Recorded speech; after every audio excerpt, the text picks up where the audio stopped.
Making headlines. President reiterates commitment to provide discounts on water and electricity bills during Ramadan, similar to last year. President underscores the significance of the current year in Maldives-Estonia ties in a message on Estonia's Independence Day. President replaces his representative on the Judicial Service Commission.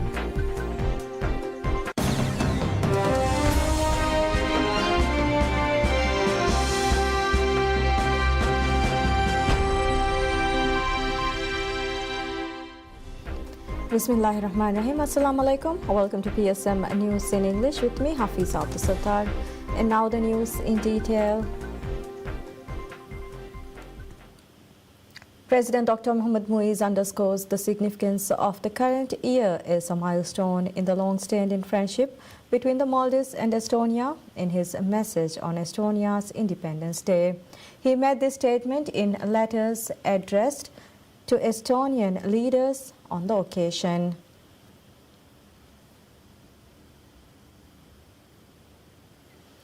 President Dr. Muiz extended greetings to President Alar Karis, Prime Minister Kristen Michal, and the Estonian government and citizens, conveying his sincerest congratulations on their Independence Day, celebrated on 24th December.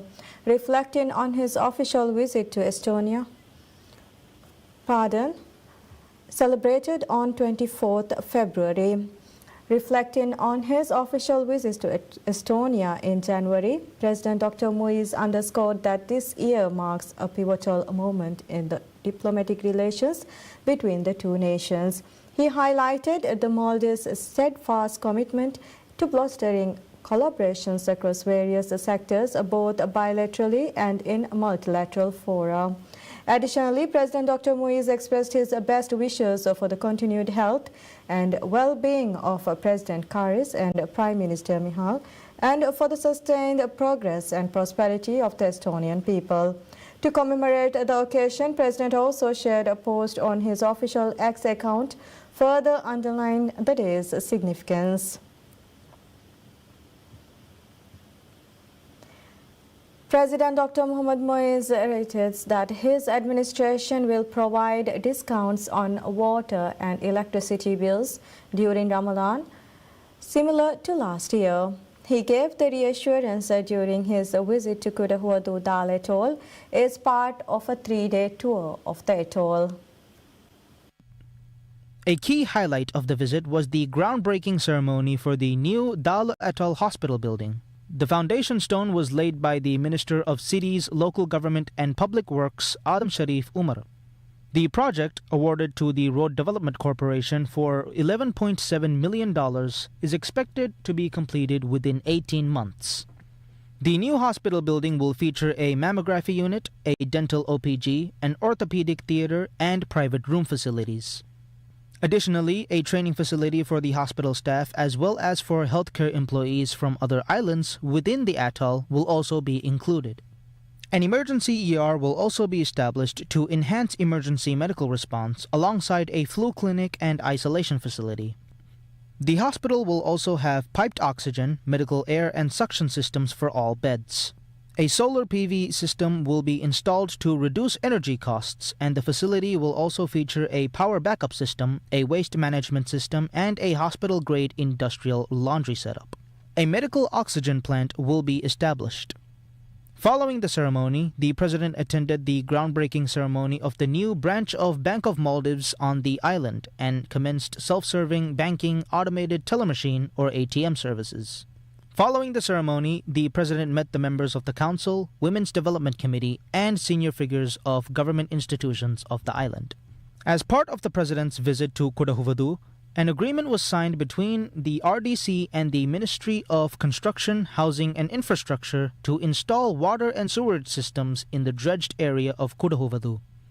The $5.6 million project includes the installation of water and sewerage pipes, sewerage pumping stations, and sewer junction, as well as water meters and an outfall. An agreement was also signed with the Maldives Ports Limited to develop a commercial harbor in Kuda Huadu. The President said that the commercial harbor will be established before the end of the current presidential term. He welcomed those who wished to migrate to Kudahuvadu with the island's economic prosperity and social wellness. The president also stated that 500 housing units will be developed in Kudahuvadu, including on private lands where the owners wish to build homes. Speaking on banking services, the president announced that the US dollar ATM will be established in Kudahuvadu during the current year. President Dr. Mohammad Muiz replaces his representative on the Judicial Service Commission, JSC. During a ceremony at the President's office, President Dr. Muiz appointed Yazmeed Mohammed as his representative on JSC. Prior to Yazmeed's appointment, the President officially dismissed Muhammad Samir as his representative on JSC. Yazmeed took the oath of office during the ceremony before his letter of appointment was presented by the President. The JSC is composed of 10 members consisting of the Speaker of Parliament, representative judges from the Supreme Court, the High Court and the lower courts, as well as representatives of the President and the Parliament. The Commission also includes representatives of the President of the Civil Service Commission, CSC, and the Attorney General, as well as members representing attorneys and the public. Government awards the construction of the Dal Atoll Hospital's new building to the Road Development Corporation, RDC. The construction of the new building, which will accommodate 50 beds, is set to be completed within 18 months. The project agreement was signed by State Minister of Health Ahmad Qasim on behalf of the Ministry of Health at a ceremony held at the Road Development Corporation. Deputy Managing Director Muhammad Asbah Ali Nasir signed on behalf of RDC. The agreement was signed by State Minister of Health Ahmad Qasim on behalf of the Ministry of Health at a ceremony held at the Road Development Corporation. According to the Health Ministry, the new hospital building will feature a mammography unit, a dental OPG and orthopedic theatre, and private room facilities. Additionally, a training facility for the hospital staff as well as for healthcare employees from other islands within the atoll will also be included. While Kudahuvadu, where the Dal Atoll Hospital is located, has an airport, an emergency ER will be established to enhance emergency medical response. The hospital will also include a flu clinic and an isolation facility to ensure continuous operations during disease outbreaks such as COVID-19. Piped oxygen, a medical air and suction system will be installed in all the beds of the hospital. The Health Ministry said the project will install a solar PV system at the hospital to reduce energy cost. The hospital will also be equipped with a power backup system, a waste management system, and a hospital-grade industrial laundry setup to ensure uninterrupted operations. In addition, a medical oxygen plant will be established for the hospital and other islands of the atoll.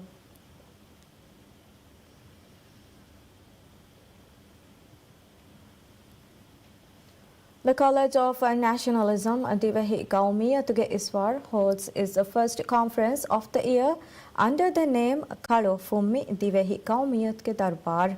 The first conference of the year was dedicated to the natural disasters faced by the Maldives throughout its history.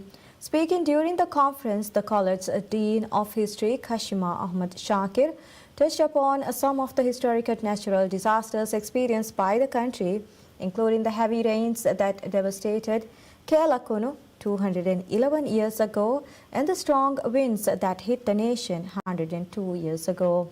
During the conference, Hussein Wahid, a renowned meteorologist at the Maldives Meteorological Service, shared his extensive experiences with the participants. Hussein Wahid has been working with the weather agency since 1998. A private individual donated a digital copy of the book Divehi Tarihan Alikame, published by the National Center for Divehi Language and History, to the Ministry of Divehi Language, Culture and Heritage. The conference held biannually serves as a platform in which Participants hold comprehensive and academic discussions on a variety of topics related to Maldivian nationalism, history, culture, and heritage.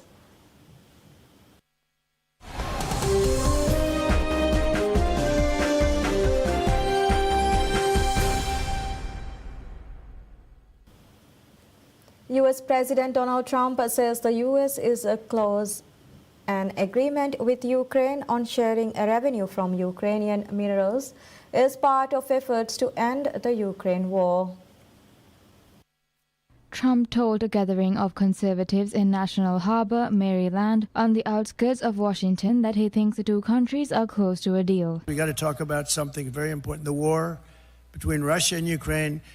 People are being killed, mostly young men, mostly Russian and Ukrainian men, at levels you've never seen before, thousands of people a week. And I've spoken to President Putin, and I think that thing is going to end, but it's got to end. It's a horrible, horrible thing to watch. I'm dealing with President Zelensky. I'm dealing with President Putin. I'm trying to get the money back that, or secured, because, you know, Europe has given $100 billion. The United States has given $350 billion because we had a stupid, incompetent president and administration. 350. But here's worse. Europe gave it in the form of a loan. They get their money back. We gave it in the form of nothing. So I want them to give us something for all of the money that we put up. And I'm going to try and get the war settled, and I'm going to try and get all that death ended. So we're asking for rare earth and oil, anything we can get. But we feel so stupid. Here's Europe. And, you know, it affects Europe. It doesn't really affect us, except we don't like to see two things. Number one, how Biden got us into this thing in the first place. Terrible. But why is it that he didn't ask for equalization? Europe should put up more money than us. But even if you said the same thing, how come we went so far out front? And he didn't know that Europe gets his money back. They did it in the form of a loan. We don't get our money back. We get nothing. So we're getting our money back. We're going to get our money back because it's not fair. It's just not fair. And we will see. But I think we're pretty close to a deal, and we better be close to a deal. He said the United States wanted to recoup the billions of dollars in military aid Washington has given to Ukraine in its fight to repel Russian invaders. He said the United States is asking for rare earths, oil, or anything they can get.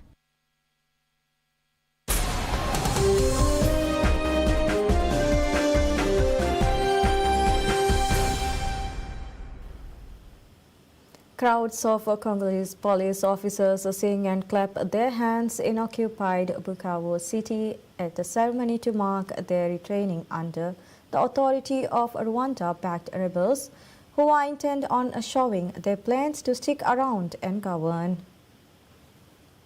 The event comes a week after the M23 rebel group's advance into Eastern Democratic Republic of Congo's second-largest city, which was rocked by looting and unrest as Congolese forces withdrew without a fight.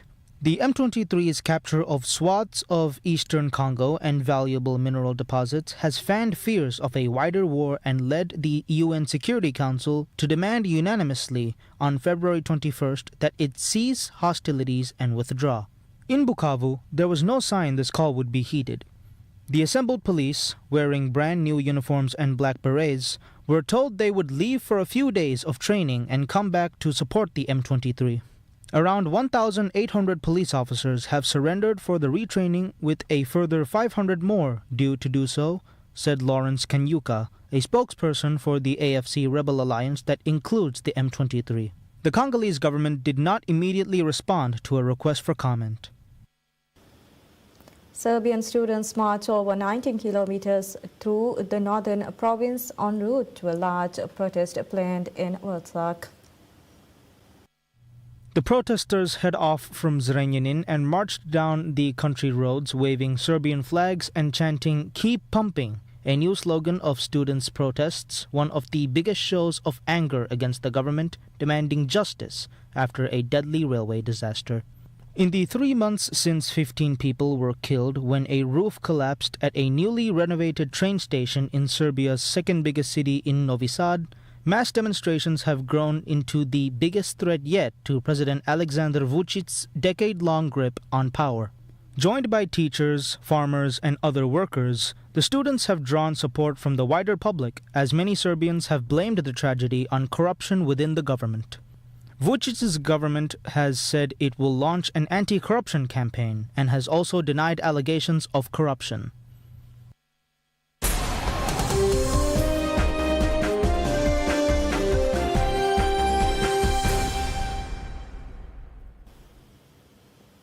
Liverpool takes another step towards the Premier League title with a 2-0 win at Manchester City after talisman Mohamed Salah scored their opening goal and set up a Dominic Szoboszlai for the second as they went 11 points clear at the top of the standings. Arne Slot's side have 64 points from 27 matches ahead of second-placed Arsenal, who have a game in hand. City are fourth on 44 as their early season quest for a fifth consecutive title has unraveled into a chase for a Champions League berth. Salah struck his league-leading 25th goal of the season in the 14th minute following a corner with a blistering shot from near the top of the box that deflected off the outstretched foot of City defender Nathan Ake past goalkeeper Ederson. Yeah, if you play away at the Etihad, if you win there, it's always a big win, no matter what the league table looks like. Because if you play away from home against the Pep team, it's almost impossible to have more ball possession than his team has. So we knew we had to defend a lot, and that's what we did really well. And then some good moments in a counter-attack led to us winning the game. And the fans can sing whatever they want. I think they sing it quite long already. But we know as a team how hard we have to work for every single win. And it was only a week ago or 3 days ago, I don't know if the one is in, but someone asked me if we had a dip Wednesday. So yeah, I don't believe that, as well as I'm calm now about this win. Szoboszlai took advantage of City's atrocious defending to double the lead in the 37th. Salah found the unmarked Hungarian in the box for an easy pass into the net to the dismay of City fans, whose dismal mood was matched by the driving rain. Russian Andrei Rublev was given a tough test early on but finished in style to beat Britain's 8th seed Jack Draper 7-5, 5-7, 6-1 and win the Qatar Open. Fifth seed Rublev, who also won the title in 2020, claimed his first tournament win since his triumph at the Madrid Open last April, but was made to battle in the opening 2 sets. The opener went with serve for the first 11 games, with Rublev serving to love on 4 occasions and Draper twice doing likewise, before the Russian finally broke the Briton to take the first set. The second set appeared to be heading towards a tiebreaker when Draper managed to break for a 6-5 lead and served out to level the match. Draper had never beaten Rublev in their 3 previous meetings and went into the deciding set with the wind in his sails, but Rublev showed no mercy. Rublev broke twice early on to storm into a 5-6 lead, and while Draper managed to avoid a bagel, the Russian fired down 2 aces to wrap up the win. Draper failed in his bid to win his 3rd ATP title after winning in Stuttgart and Vienna last year, but the 23-year-old's run to the final will lift him to a career-high 12th in the rankings. And that's all we have for this hour. Thank you for watching. Wish you all a very pleasant time ahead.